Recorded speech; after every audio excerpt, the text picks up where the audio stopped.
Baik teman-teman, hari ini kita akan menyaksikan presentasi dari teman kita, Rafaeli, akan membahas tentang global infrastructure ya. Silahkan Rafaeli. Oke, selamat pagi teman-teman semua dari kelas Arsitektur Komputer Modern di kelas B. Pada pagi ini saya akan mempresentasikan tentang modul pertama dan modul kedua. Mari kita mulai.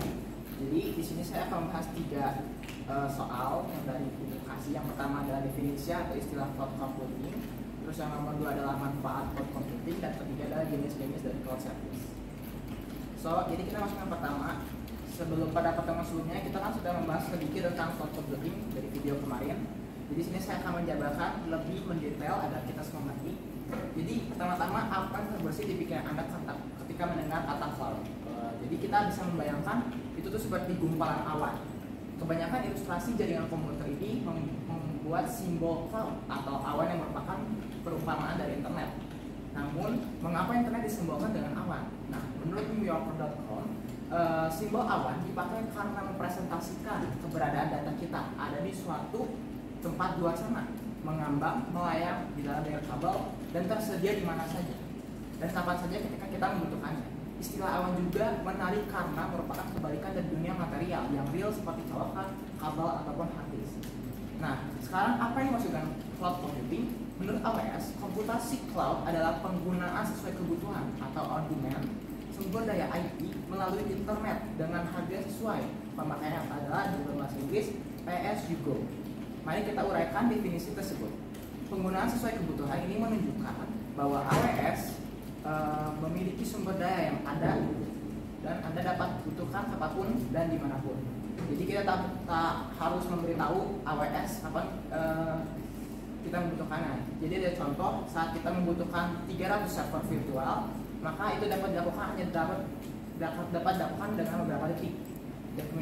Demikian pula juga kita saat membutuhkan contoh penyimpanan sebesar 2000 terabyte, kita akan menggunakan penyimpanan tersebut sebagai kebutuhan.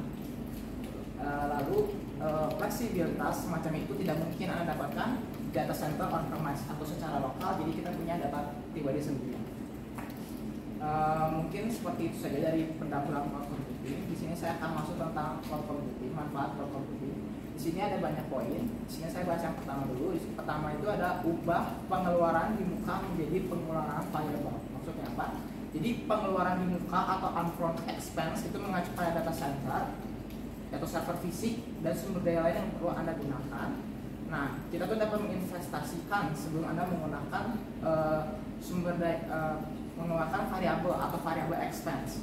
Berarti Anda itu hanya membayar untuk sumber daya komputasi yang Anda konsumsi.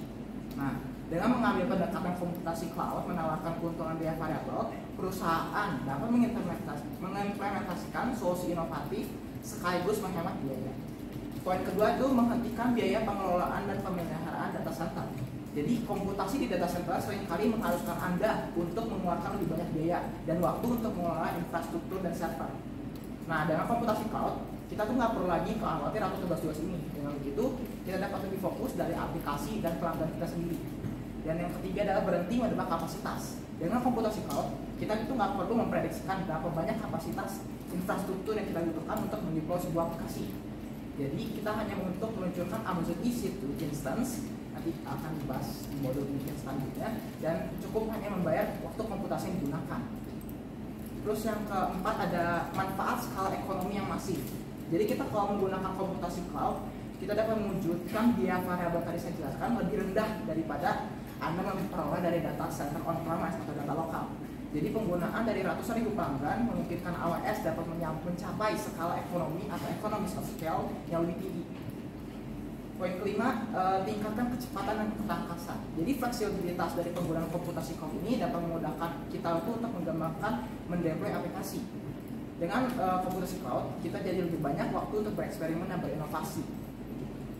Lalu yang keenam adalah mendunia dalam hitungan menit. AWS Cloud memungkinkan kita untuk meluncurkan aplikasi ke pelanggan di seluruh dunia dengan cepat sekaligus banget dan memberikan latensi yang rendah. Jadi kalau teman-teman nggak tahu latensi itu apa, latensi itu kayak delay sebuah transfer data dalam kurun waktu. Gitu. Lalu saya akan masuk ke dalam jenis-jenis cloud service. Kalau kalian teman-teman udah baca modul 1 dan modul 2, itu kan ada 3. Yang pertama infrastructure as a service, IaaS. dan Platform as a Service PaaS, dan terakhir Software as a Service SaaS. Jadi yang pertama itu IaaS itu disingkatnya IaaS. Jadi dia itu berisi blok bangunan dasar untuk IT cloud dan biasanya menyediakan akses ke fitur jaringan, jaringan atau komputer, dan virtual atau perangkat keras yang khusus dan ruangan penyimpanan data. Jadi infrastruktur as service ini memberi Anda tingkat fleksibilitas lebih tinggi. Jadi yang dijelaskan oleh Ibu Mariana tadi, kita dapat ke sebuah restoran, kita dapat ke dapur, jadi kita bisa masak sendiri seperti itu. Dan yang kedua adalah platform as a service atau PaaS. Jadi ini kebutuhan organisasi untuk mengelola infrastruktur yang mendasari biasanya itu perangkat keras dan sistem operasi, dan kita memungkinkan untuk berfokus pada penerapan dan pengelolaan aplikasi Anda. Seperti Ibu tadi contohkan, kita datang ke sebuah restoran, tapi kita tidak bisa datang ke dapurnya, jadi kita hanya bisa memesan ke waiter seperti itu. Dan yang ketiga adalah software as service atau SaaS. SaaS ini memberikan produk yang lengkap yang dapat dijalankan dan dikelola oleh penyedia layanan. Dalam kebanyakan kasus, orang merujuk ke software as service untuk aplikasi penggunaan akhir. Jadi benar yang dikatakan Ibu, jadi kita seperti prasmanan, jadi kita bisa memilih apa yang kita butuhkan itu sesuai dengan kebutuhan kita masing-masing. Mungkin presentasi dari saya berikut, dan terima kasih.